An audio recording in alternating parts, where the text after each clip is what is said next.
नमस्कार समस्त को मो दुनिया रे मो कहानी देखेबाई मु सत्य समस्त को स्वागत करुच्ची।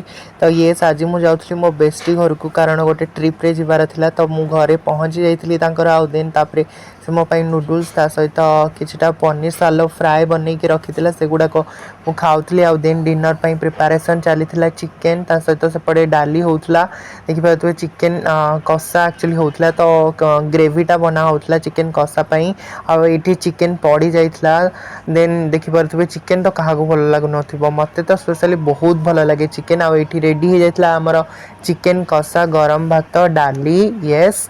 तो ये देखु से चिकेन माने ताको चिकेन बहुत भल लगे मो बेस्टी को से चिकेन लवर गोटे एंड मत भी बहुत भल लगे चिकेन खावाई। तो ये से मजा करी करी बहुत सारा आम कथा हेलु जानी सांग मैंने जिते माने टाइम पाती बहुत दिन पर भेट हुई तो केते गप कथा बारे। तो येस आज